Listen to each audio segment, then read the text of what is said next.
2024 లేదా 25లో డిగ్రీ లేదా బీటెక్ చదివారా? సాఫ్ట్‌వేర్ జాబ్ కోసం ఎదురు చూస్తున్నారా? అయితే కోడ్‌జ్ఞాన్ 100 డేస్ కోర్సులో చేరండి. జాబ్ సాధించండి. Welcome to Suman TV. నేను మానస. ఈరోజు మనతో పాటు ఉన్నారు బ్యాంకింగ్ రంగ నిపుణులు చలపతిరావు గారు. వారితో మాట్లాడదాం. బ్యాంకింగ్‌కి సంబంధించిన ఇంట్రెస్టింగ్ విషయాలు తెలుసుకుందాము. చలపతిరావు గారు నమస్తే అండి. నమస్తే అమ్మ. చాలా మంది ఎఫ్‌డీస్ చేస్తూ ఉంటారు.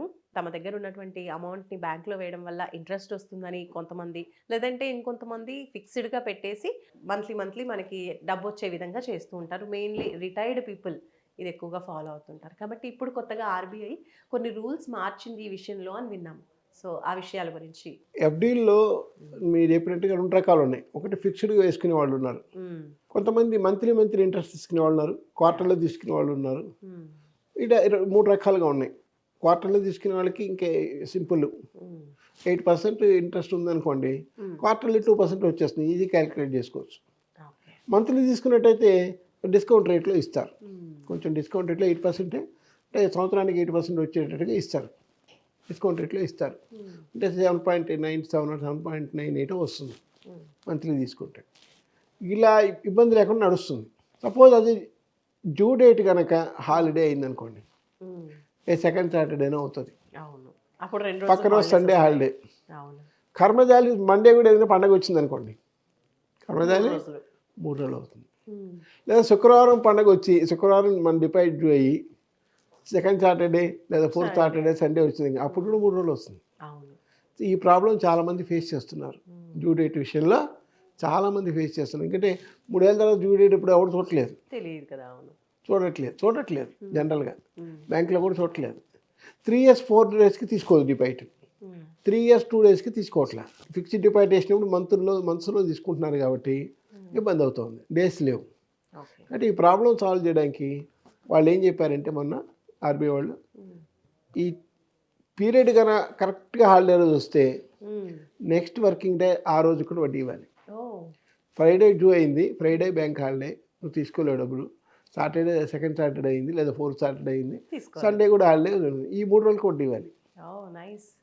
ఈ 3 రోజులకు కూడా వడ్డీ వడ్డీ తీసుకోవచ్చు. ఇవ్వాలి. హ్మ్. ఒకవేళ బ్యాంకు ఇవ్వకపోతే హ్మ్. You have to ask, demand చేసింది. ఓకే. మీకు వస్తుంది అని చెప్పారు, డిమాండ్ చేయండి. హ్మ్. ఒకవేళ వాళ్ళు సర్క్యులర్ చదవకపోయింటే బ్యాంకులో వాళ్ళు ఎవరైనా హ్మ్. స్టాఫ్ ఎవరైనా చదవకుండా పోయింటే సర్క్యులర్ హ్మ్. మీరు డిమాండ్ చేయండి, వస్తుంది. Nice. Go to the manager, హ్మ్. ఆస్క్, ఇలా ఉంది సార్, ఆర్బీఐ మార్చింది రూలు, హ్మ్. మరి ఫ్రైడే డ్యూ అయింది, Friday holiday, second Saturday Sunday వస్తే 3 రోజులు కావాలంటే అంటే ఇస్తారు. ఓకే. ఇది ఒక అడ్వాంటేజ్. నైస్.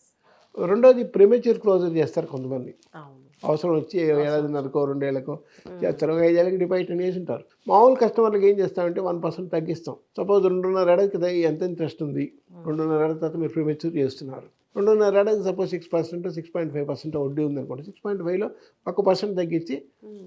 5.5 ఇస్తారు. బ్యాంక్కి కూడా మరి లాసే కదా. 6.5% ఇస్తున్నామంటే హ్మ్. బ్యాంక్కి లాస్. ఎందుకంటే ఈ ఫండ్స్ ఎక్కడో లోన్ ఇచ్చేసి ఉంటారు. అవును. అడ్జస్ట్మెంట్ మిస్ మ్యాచ్ ఉంటుంది, బ్యాంకులో కూడా ప్రాబ్లం ఉంటుంది. హ్మ్. సో పెనాల్టీ వేస్తారు. ప్రీమెచ్యూర్ పెనాల్టీ 1% వేస్తారు. ఓకే. సీనియర్ సిటిజన్స్ కూడా ఇది పడుతుంది. హ్మ్. సీనియర్ సిటిజన్స్ కూడా సపోజ్ 2.5 ఇయర్స్కి 6.5 ఇంట్రెస్ట్ అంటే హ్మ్. ఆ 0.5 ఎక్స్ట్రా పడుతుంది, అంటే 7 వస్తుంది. హ్మ్. దానిలో ప్రీమెచ్యూర్ 1 తీసేస్తే 6 వస్తుంది. ఓకే. అలా వేయమన్నారు వాళ్ళు. అంటే ఇదివరకు ఎలా కస్టమర్ ట్రీట్ చేస్తున్నామో సీనియర్ సిటిజన్స్ అలాగే ట్రీట్ చేయమన్నారు. ఇప్పుడు కొత్తగా అలా. అలాగే చేయాలి. అంటే హ్మ్. మనం ప్రీమెచ్యూర్ చేసినా లేదా మెచ్యూరిటీ డేట్ వచ్చినా కూడా మనం జాగ్రత్తలు తీసుకోవాలి. అలాగే నామినేషన్ కూడా మీరు ఎఫ్డీలకి ఇప్పుడు 4గురికే ఇచ్చు.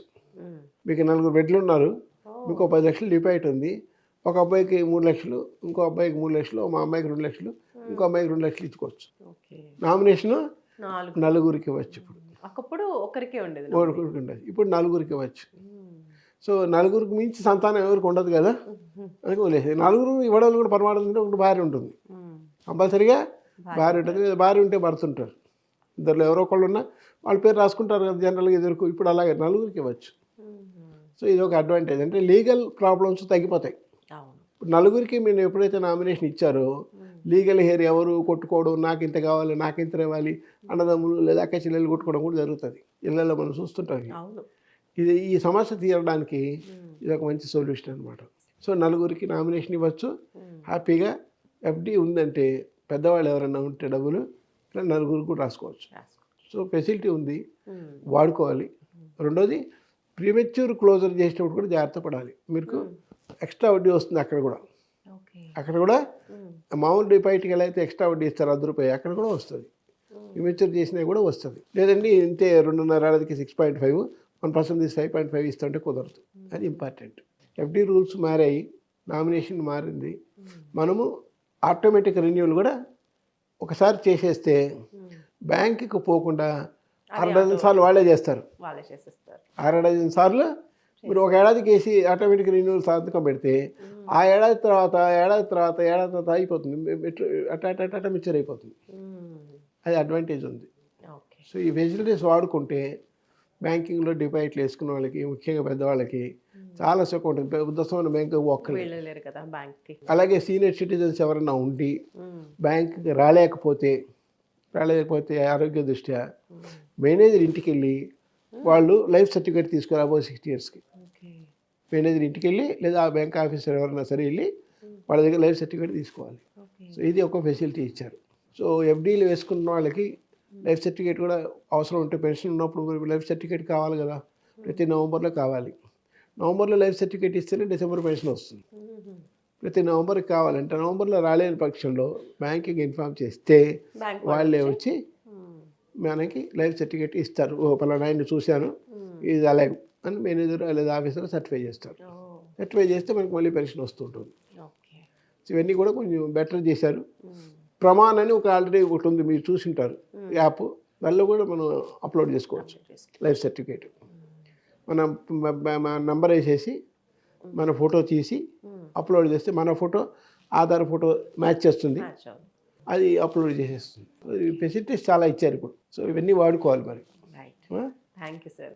సో ఇప్పుడు ప్రెసెంట్ అప్డేట్ అయినటువంటి ఫెసిలిటీస్ అన్నీ కూడా అందరికీ కస్టమర్స్కి యూజ్ అయ్యే విధంగా ఉన్నాయి అండ్ ఇంట్రెస్ట్ రేట్స్ కూడా కొంచెం తగ్గాయి. సో నైస్ అండి. ఎఫ్డీకి సంబంధించి అయితే చాలా మంచి రూల్స్ అయితే తీసుకొచ్చారు. ఇవన్నీ కూడా మాకు ఒక అవేర్నెస్ కలిగించారు ఈ వీడియోలో. థ్యాంక్ యూ సో మచ్ అండి. Thank you. సో చూసారు కదండి, ఎఫ్డీకి సంబంధించి కొత్తగా చేంజ్ అయినటువంటి రూల్స్ అందరికీ కూడా ఉపయోగకరంగా ఉన్నాయి. సో ఈ విషయాలు మీకు కూడా తెలిస్తే యూస్ఫుల్గా ఉంటుందనేది మా వీడియో. చూస్తూనే ఉండండి సుమన్ టీవీ. నమస్తే.